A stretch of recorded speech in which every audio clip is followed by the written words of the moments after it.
Real Madrid is playing Real Ovideo this week for our second game of the La Liga season. We played Osasuna last week at the Bernabeu. It wasn't a convincing win at all, so I felt like this game should be the game where we convince the fan that we here to win the La Liga this year. So let's get into it. If you haven't already, like the video, subscribe to the channel, and activate your notifications so you don't miss any of our upcoming video in the channel. So Real Ovideo just came from the Segunda Division last year. Honestly, they didn't even finish first. Like, they came up with the playoffs. They finished fourth, so they weren't even like the best team in their league last year. So I feel like this should be an easy game for us. We should welcome them to the La Liga with a very big house whooping, like they say.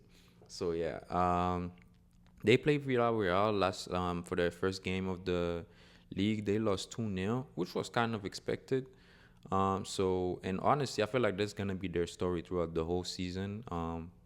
They wasn't even the best team in the Segunda Division, so you would expect them to just go back down next season. Obviously, the season is long. You don't know what's gonna happen because, as you know, football is not like you can talk about it. Like, you just gotta see it happen. So the season is long. So maybe they will go down, maybe they won't. So I was looking at their lineup. I mean, their players they have. The only two people I know is Santi Cazorla and Salomon Rondon. We played them 2 times last season. One with Pachuca and one, I think, yeah, they were both with Pachuca in the Club World Cup and the Intercontinental Cup. So I don't think they have anybody for us to really be worried about. Now it's gonna be at their stadium, so that might be a little issue. But I feel like we got it on the cover. You know what I'm saying? So let's talk about our lineup. I feel like we're gonna line up like almost everybody that will line up against Osasuna. Obviously, I think everybody is healthy. I didn't hear anything about anybody getting injured or anything. So I feel like it should be the same lineup. Apart from Rodrygo, I think he's back. Even if he's back, I don't think he's gonna play over Militao. Militao had a fantastic game against Osasuna, played really well. He's healthy, and Rodrygo was injured last season. During the Club World Cup, he came back, but he didn't play that well. And Militao is going good right now. Well, Austin, I felt like if it's not broken, there's no reason to switch anything with it. You know what I'm saying? So let Militao play. We're gonna have Courtois in the goal. Our two center back is gonna be Militao and Austin, and then we're gonna have Trent and Carreras. Carreras also, I'm very impressed with him as a left back. Like, he goes forward really well. Now, apart from Vinny not playing him when he overlaps, but he plays really well. I feel like that conversation with Fran Garcia might be done. Although, like, it's one game, so I'm not gonna like put him all the way up here, but I'm very excited to see what more he can bring throughout the season, if you see what I mean. So yeah, and in the midfield we're gonna have Arda Güler, Valverde, and Tchouaméni. Yeah, very very simple. Although, like, I'm excited to I expect to see more from them in this game, because last game they didn't play that well. Because I felt like in a game where we're playing against a low block, Osasuna was literally playing like a 6 at the back, and they had like 2 in the middle and then 2 up front. That's 6-2-2.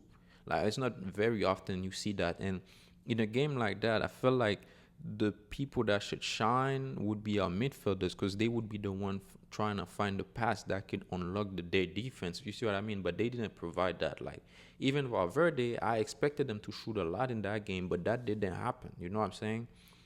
Arda Güler had a good shot. Like, if that went in, that would have been a banger, if you know what I mean. But, well, they didn't score. So I expect them to go out there next Sunday and show us more, if you see what I mean. Because that's a position. Those are positions where we've been having issues. I feel like we're not balanced at all. I feel like we need a creative midfielder. You know what I'm saying? Arda can be that guy, but I feel like he's not used to the midfield position yet. He's more like and I also feel like Zabi is using him more as like a deep lying playmaker than like an actual 10 or 8 that goes forward and stuff like that. I feel like he just stay back and create the play, if you see what I mean. So yeah, and then up front we're gonna have Vinny, Like he's gonna start. He's gonna start. Like it's not. I don't think there's any discussion about it. Okay, he's not in the best form of his life right now, but he's gonna start. I don't think they're gonna play Rodrigo. I don't think Zabi is gonna play Rodrigo. I feel like personally he doesn't like him. Like he doesn't rate him. Because that would be the only reason last game he didn't come in. If you see what I mean, that would be the only reason. Because we was having a very difficult game. Nobody could unlock the defense. Vini is running into people. He couldn't take on his defenders. And you have Rodrigo sitting here like Rodrigo's better. Rodrigo's better. Like he was sitting here like he could have came in and switched the game just like this, but it didn't work. I mean, he didn't bring him in. Like he was warming up but didn't come in. So I feel like this game also Vini is gonna play. Vini is gonna play whether you like it or not. He's gonna play. We're gonna have Mbappe as the 9, and now there's been talk all week about Brian going to the bench and Mastantuono starting. I feel like that's gonna happen because let's be honest, we don't have a wide winger. We don't have one, and finally we have one that is showing something nice. I feel like we should give this guy now, like all the opportunities he have. Like I said, I don't expect nothing big from him because I feel like he doesn't have the experience yet. So let him grow, but give him, put him in there, because the only way you're gonna get the experience and get better is if you keep playing him. You know what I'm saying. So let him get used to it. Play him. He looked good against Osasuna. I feel like that was one of the bright spark of that game. Let him play. Let him do his thing, and then little by little you'll get more minutes. Now, let's talk a little bit about that Vinny situation, like for real.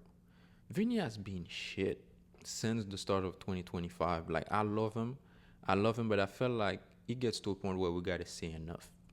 It gets to a point where we gotta say enough. People have been saying like we gotta put Mbappe as the left winger with Gonzalo Garcia. I feel like that shouldn't be happening while we have Rodrigo on the bench. Gonzalo Garcia, even if he's a striker and Mbappe is like a left winger, as people make me trying to say he is, I feel like Rodrigo should start on the left, Mbappe up front with Mastantuono on the right side. If you see what I mean. Because people say like Mbappe is very comfortable on the left, Vini is this, Vini is that. I don't know. Maybe I'm missing something. I don't think Mbappe is that good of a left winger. If you see what I mean, I don't think he's that good. I just don't think so. Okay, like he can take on people with speed and stuff. But I feel like there's more to left winger than just that. If you see what I mean, like when you see Rodrigo, like Rodrigo gets in there, like you can combine with the midfield. His pass is really good and stuff. But Mbappe just got enough speed to just run past people. Okay, like that's kind of like how the game is now, but I don't know. I feel like he should stay in the 9 position. Although I feel like Zabi has given him like the license to go anywhere he wants in the field now, because the game against Osasuna, sometimes he was on the right, sometimes he was on the left and all that. So yeah, I feel like he should stay on the 9. If we're gonna play him like as a false 9, he can keep doing that, even if he's not that type of player. But keep him there because it is gonna be the one that score the goals, and then put Rodrigo on the left, Masentono on the right. Let them cook.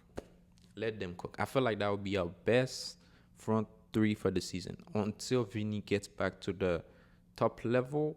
I feel like that would be our best front 3.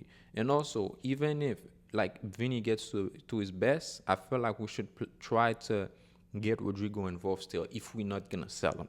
Like I think we have like a week or two in the transfer window. If we're not gonna sell Rodrigo, I feel like he should be playing. I don't think we should be keeping Rodrigo on the bench because he's so good. You know what I'm saying? I don't think we should keep him on the bench. And yeah, I think that's all I can say. I just expect them to go out there and show what they can do. Honestly, my prediction for this game, um, Villarreal won 2-0. I want us to get. I expect us to get a clean sheet against them. But I'll say a 3-0. 3-0, easy 3-0. I would love to see Vini score, and I would love to see Arda Güler offer more creativity. And I feel like I would love to see Mastantuono score like a goal or something, but I'm not gonna put any pressure on him. Like he's a kid, but I would love to see Vinny step up because if that doesn't happen, it might be time to go to the bench and give Rodrygo a chance. You know what I'm saying? So let me know what you guys think about the game tomorrow, and also what your predictions are. Let me know about the Vinny situation and Rodrygo situation. Tell me what you guys think, and I'll see you in the next video, which will be either tomorrow on Sunday after the game, and hopefully we're celebrating a win, a convincing win, not just a win, because I feel like a 1-0 win with a penalty is not a convincing win. So I feel like we're celebrating a big win, a very convincing win, and we keep going with the La Liga season. Hala Madrid.